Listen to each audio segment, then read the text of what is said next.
Are bully antics good? Well, Trump is showing, leading with a big stick, basically. With the Somalia situation with the caves. We will find you and get you, and he got them. We'll discuss that. Also, a warning coming from Pete Hegseth saying we may do the same thing to the cartels in Mexico. I think that is an absolute great idea to use what they did in Somalia to what they're going to do to the cartels if they don't straighten their act out. We're going to talk a little bit more about the tariffs and how everybody's freaking out about it, but the bottom line is they all are living off America. Every one of them are basically like little babes coming back to mama. And what we need to realize is the bully antics that Trump is using could be the only way forward for America. Also, new idea that we should drug test all our congressmen, drug test all our public employees, all the workers that basically live off the government. You'd be surprised that a lot of congressmen and a lot of people in the government are against it. I don't know if that surprises you, but the bottom line is that it should happen. Why are we making such a big deal out of people trying to stay straight as they take the dollars from American citizens, especially Congress and Senate? Unbelievable. We're also going to discuss how, again, Trump leading with a big stick, he literally just made negotiation deals where hostage from Gaza come back to Israel, where we got people back from Venezuela, and Venezuela agreed to take their people back, especially the ones that committed crimes. We are seeing what good leadership is, but also it's taking a sternness that we haven't seen from a politician. It's really good. Also, we're going to discuss money. How now we think Visa, MasterCard, and credit cards are the thing. Stablecoin and crypto just overtook them in some major numbers. We're going to discuss that, along with discussing why I push back on that. My goal for you is to look at things that bring value. And there's nothing that's bringing value right now more than gold and silver. We'll talk about that at the end of the video, how important it is to stay focused on real money. Something that's been around for thousands of years, and really the only thing that's going to hold America in good standing. Let's dive into these stories and a few more. This video starts right now.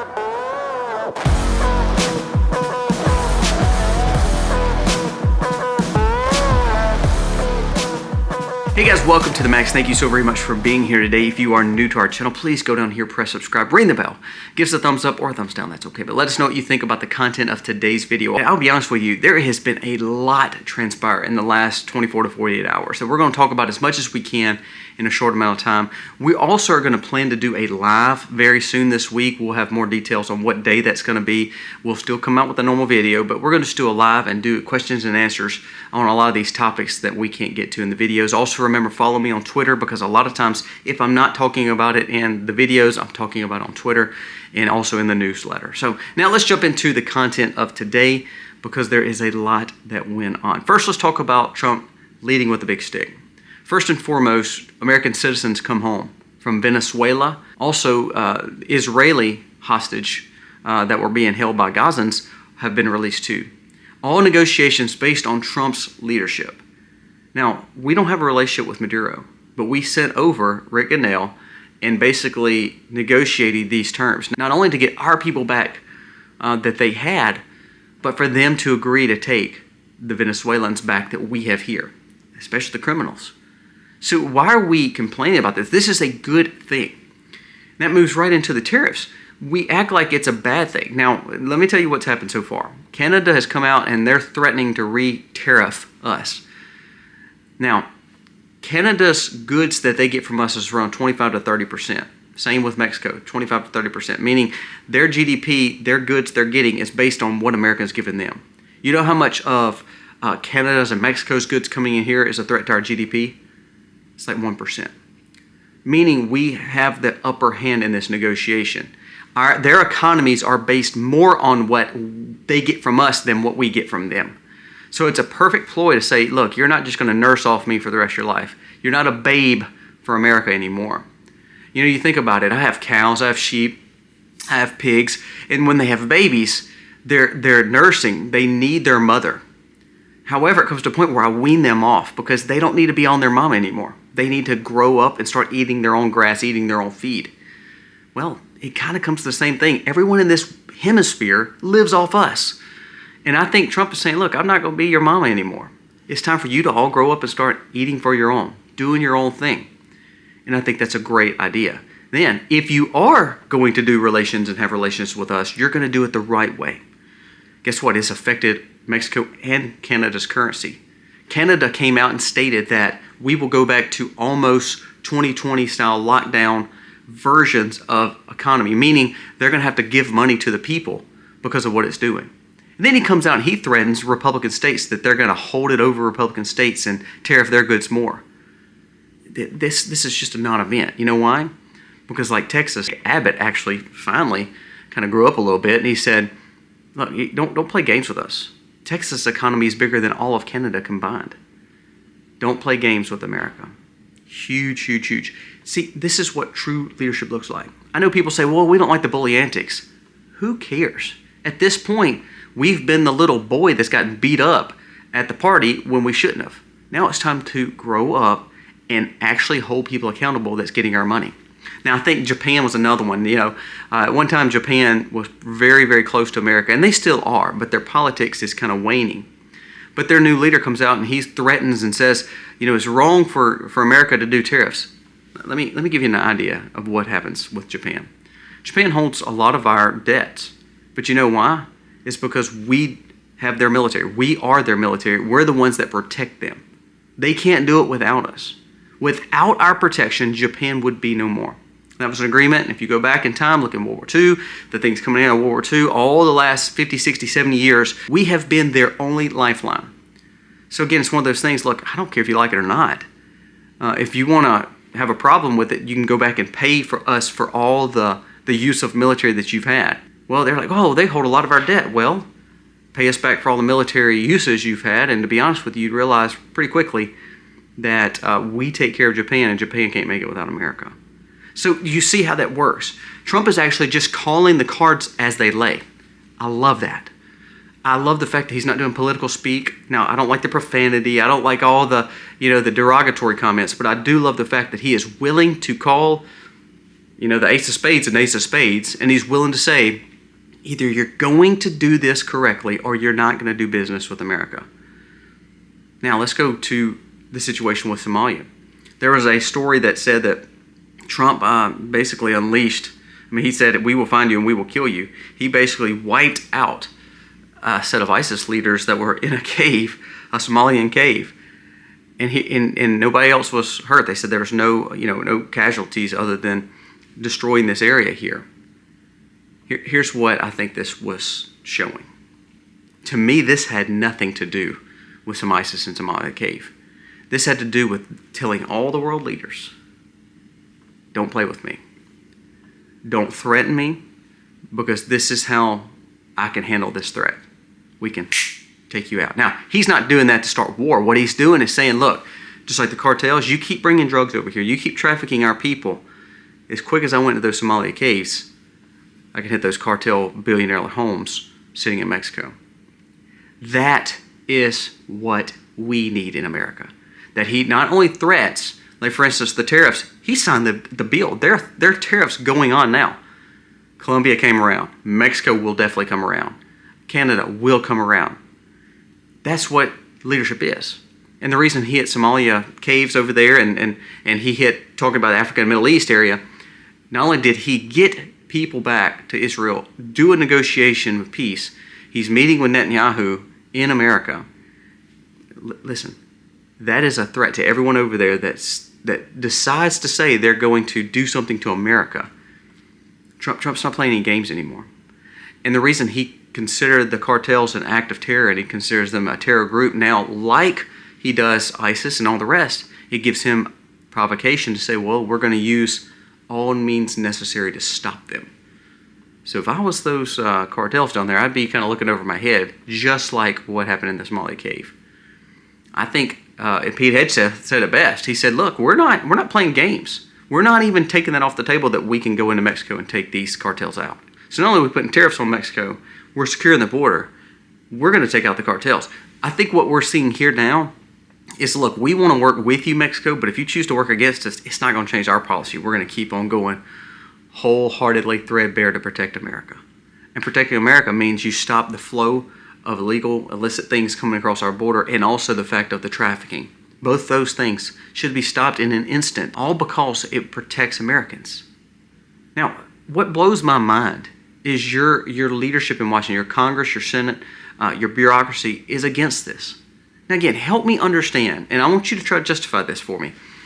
Why is it fair, and why is it smart, and why do we believe that our congressmen and Senate work for us when they literally are working against healthier food, protected borders, taking out cartels, protecting your cities by getting rid of people that shouldn't be there, and also making sure that our military and police are working for American citizens? That is common sense things that Trump is pushing for, and you have aggressive behaviors against it. We have McConnell and Collins and Murkowski on the right, and Thune, who just did a recess when there needs to be appointments done and approvals of this cabinet. Those people don't want healthier foods. Those people don't want liabilities to be enforced for manufacturers of medicine when they mess up. Those people don't want healthier people. The Democrats don't want safer borders. They don't want safer streets. They don't want to keep making sure the taxpayers are the ones that's actually getting the benefits. So help me understand, what is the bureaucracy doing for you when they're holding up the pics of the president who won this last election and who is actually working for the American people? I mean, think about what just happened this last few weeks. And that goes up to another story with Doug Burgum. Doug Burgum just became the Secretary of Interior. Doug Burgum is all for mining and for getting things out of the ground that's naturally here. Of course, doing it the right way, but making sure that we are energy independent and that we are taking the rare earth minerals that we have, that God has blessed us with in America, and utilizing them. I'm going to talk about that in just a few moments. The benefits of what Alaska is seeing, or what other areas are seeing across America, that we could actually be not only energy independent, financially independent, every aspect of independence. That way, if you're wanting to bring goods here, you're wanting to use goods of America, you're going to have to do business the way America says, and America's not going to kowtow to anything. Now, it leads me to another story. Representative Luna, Paulina Luna from Florida, and also Elon Musk kind of hinted towards this too, is that Luna said, I don't believe it's wrong to have drug tests for all members of Congress. Now, you'd be surprised how many people pushed against that. And it's like, okay, so our leaders are pushing against random drug tests. That should scare the crap out of you. And everybody that literally says they don't want a drug test, you should get them out of office, because that means they're probably doing something that they shouldn't be doing. I mean, come on. It's like me. If you told me, if I went right now and they said, Colby, we're going to give you a random drug test, I'd be like, okay, no big deal. I mean, you're going to waste about 2 or 3 minutes of your time, but I promise you, it's no problem.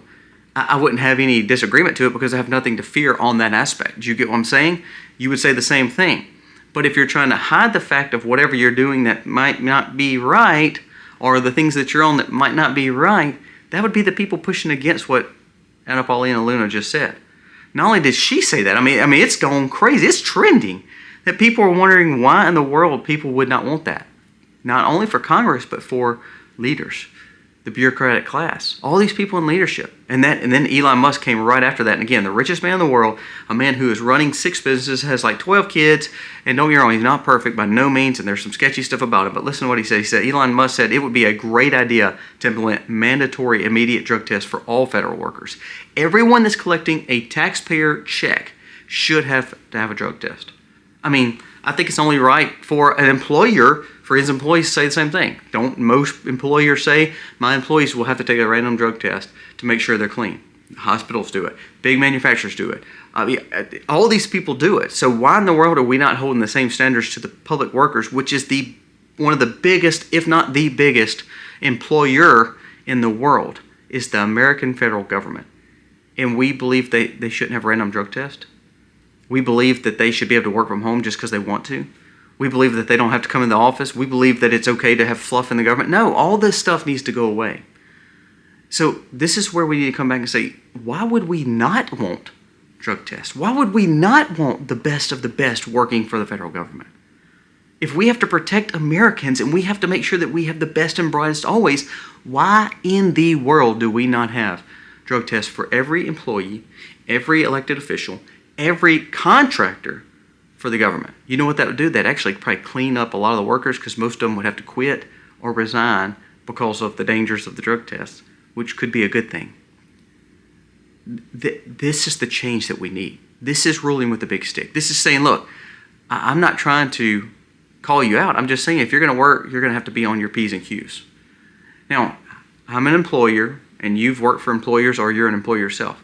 The employee cannot just drag in late, cannot just not show up, and cannot just do his work, and cannot just be on some kind of narcotic or be intoxicated at work, and then them expect you to just keep paying them. And just like, oh, well, you'll work when you want to work. No. You would say, we hold these standards. You will do these standards. If you choose not to, you will be fired. Why is that a bad thing? But again, guess who's pushing against it? The left, the rhinos, the bureaucrats. What are they wanting to hide from you that they're wanting to push against random drug tests? Look, I'm for, our state tried to pass this not long ago. It didn't pass. Again, don't understand. To me, if you get welfare, if you get any kind of government assistance, you're not on things that were prescribed and that are supposed to be in your system, then you don't deserve to get benefits from the government. There's so many people I've seen where they're intoxicated on the side of the road, or they're homeless, and they're getting all this benefit from the government, including people that are not here legally. And why is our tax dollars going to those kind of people that is literally either intoxicated all the time, or literally on some kind of medicines they shouldn't be on, or some kind of drugs that they got illegally? That's not fair. I believe every one of them should be drug tested. I think that every person on watching this video, I'd say 80-90% of people would say the same thing. That if your tax dollars are going to those people, then they need to keep a level head, and they need to be off everything that is illegal to be on. That just makes perfect sense. MasterCard and Visa.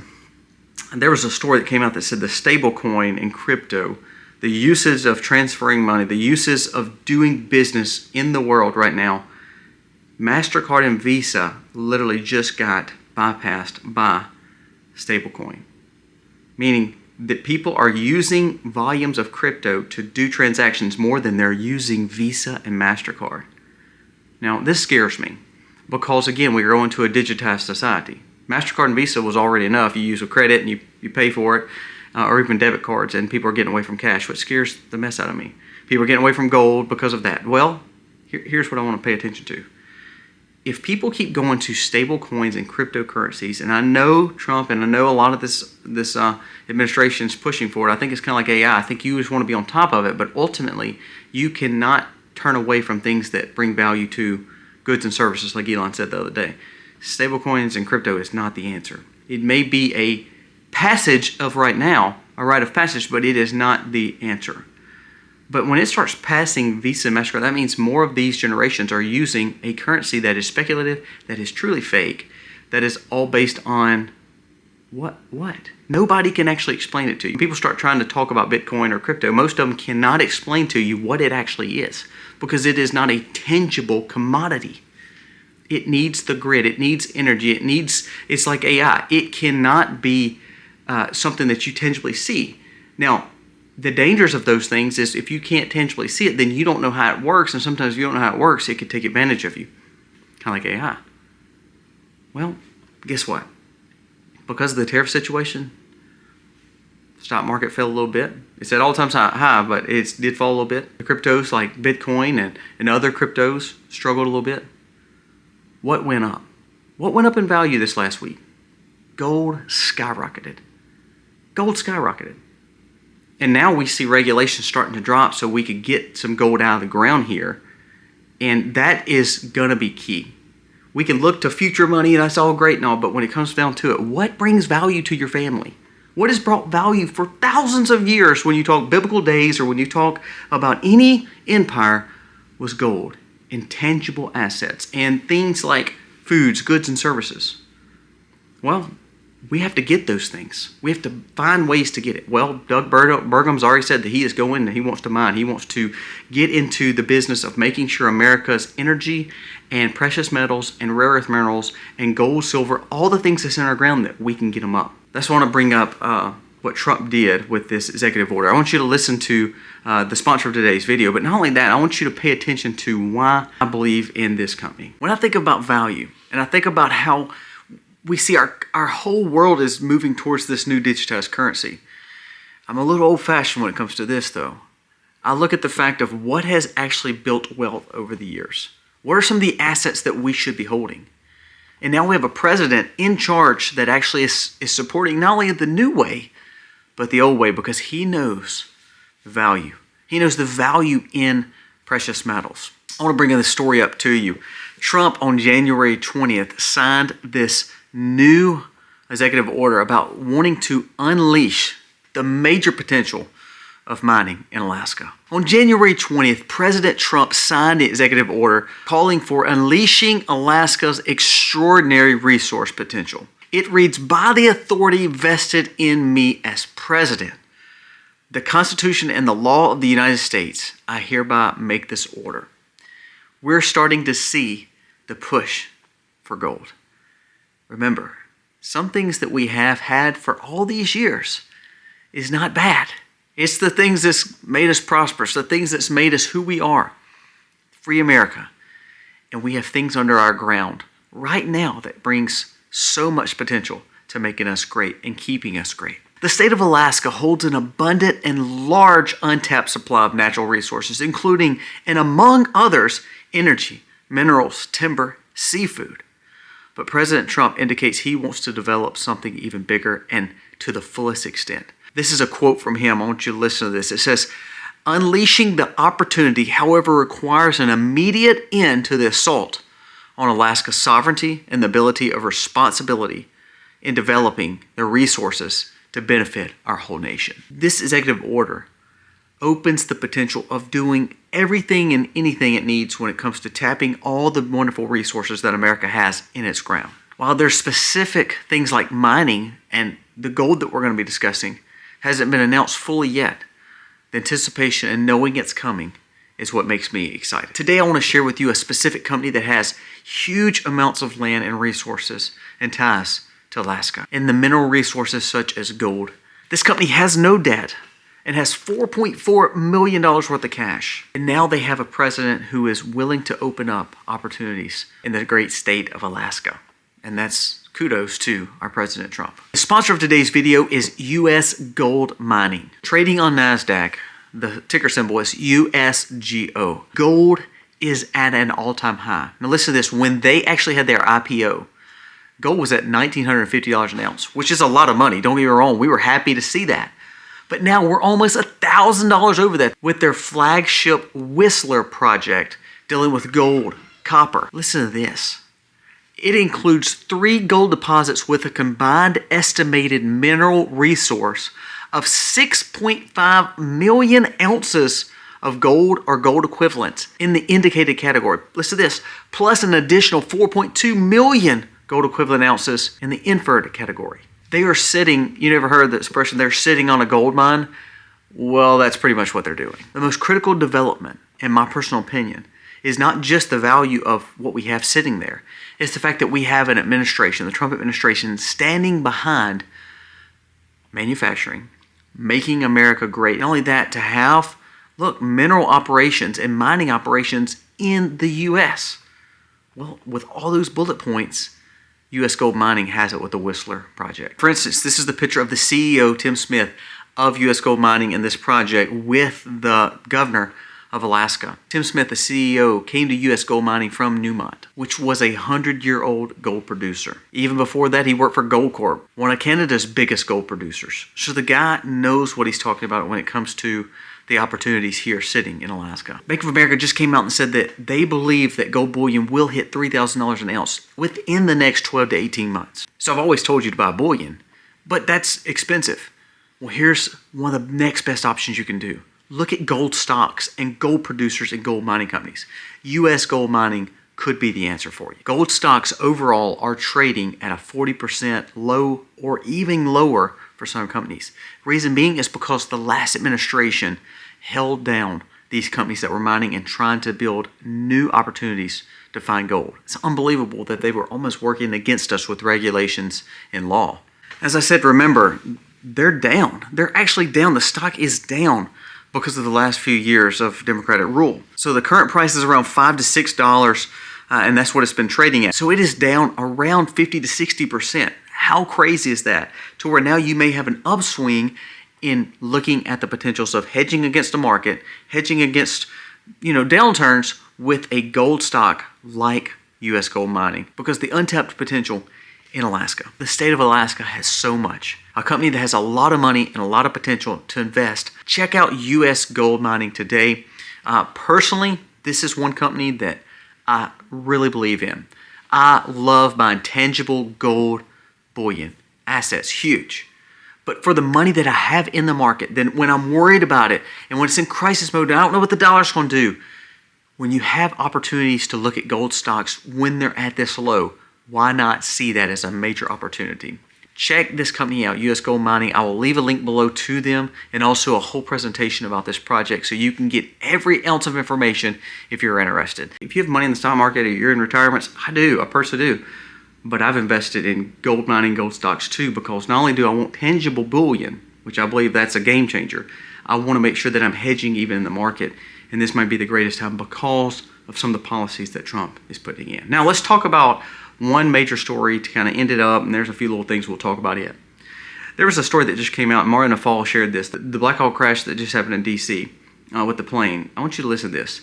He said it could possibly be linked to a U.S. secret government escape plan. I'm going to read this article. It says the Black Hawk that collided with the passenger jet in D.C. was reportedly on a training mission, continuity of government. Now, Pete Hedge said it was on a training mission.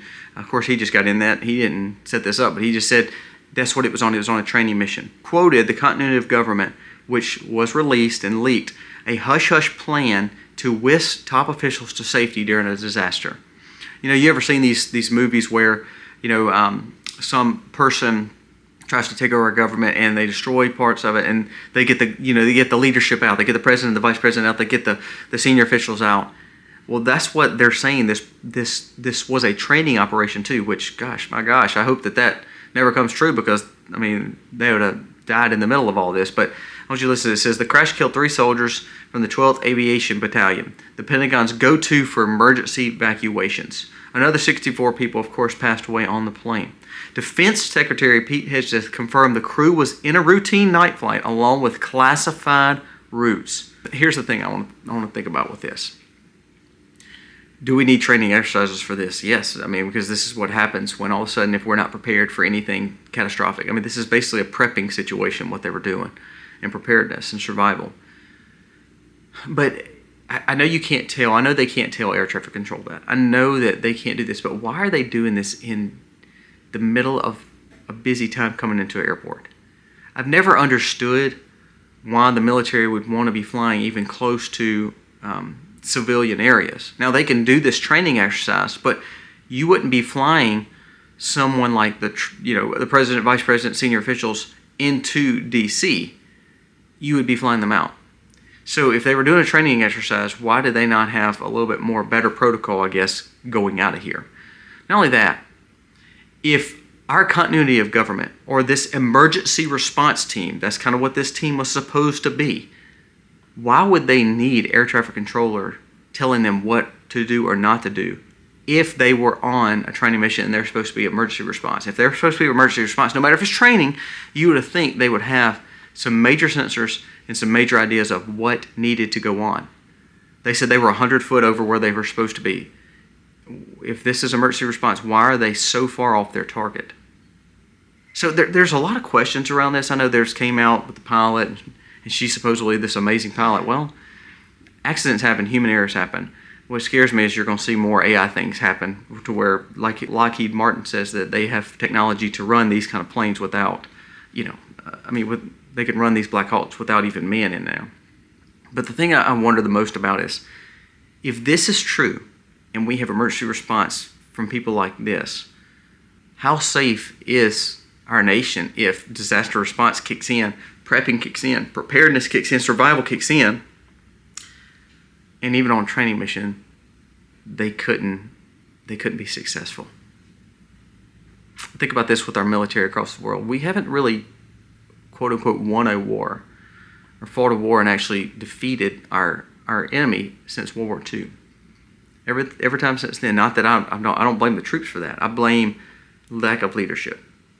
So I think this is another aspect where lack of leadership in the last administration, along with previous administrations, didn't really have expectations to succeed and be winners. I think that that's what politicians do, and bureaucratic class does in Washington. They never want to be winner. They just want to keep making money off the government, making money off the people of America, and act like they're working for you. And actually, they're not being successful in anything that they try to pass. Congress is good about this. Republican Congress are good about this. They'll grandstand about how they want to pass all this, do all this, and when they get to Washington, they do none of it. They kowtow and make millions of dollars like the rest of the people up there. Now, Colby, what does that have to do with the Black Hawk? What it has to do with is this. I'm tired of looking for government to always be our solution when the problems that we have most of the time is because of government. And what we realize is we look to them to solve our problems. We look to them to be the knight in shining armor. And the truth is they're not.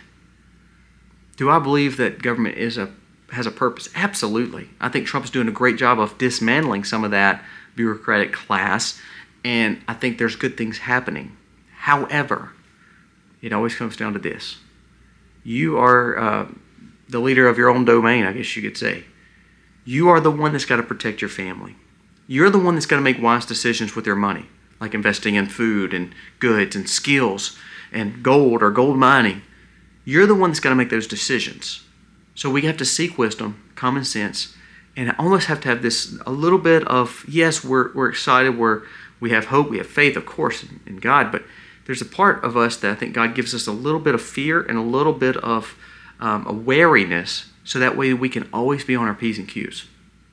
I think what we're seeing in our government, there's some good changes happening. However, I say this in every video, I think, there's a big, big elephant in the room. And the problem is, you can't get that elephant out of a single door. Meaning, there's no way that that elephant could just all of a sudden be taken out.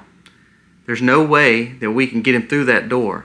So therefore, he's going to have to sit here for a little bit and we're going to work around him. Now, that analogy is this. Trump and Elon and some of the other ones can work as hard as they can, and they can knock down a lot of spending. They can cut a lot of salaries. They're going to be in a lot of lawsuits most likely. But the bottom line is, the elephant in the room is your Congress and Senate and the big bureaucratic class of the D.C. swamp. Trump can only do so much. We have to have help from other people to make sure things are getting done. Quit making us problems to then turn around and be the solution. We just need you out of the room. And if they can get out of the way, I believe America could be great again. But I think it's going to take Americans standing up and saying, look, we're not going to keep putting you in Washington, McConnell, Murkowski, Collins, if you're just going to stand in the way of what we need.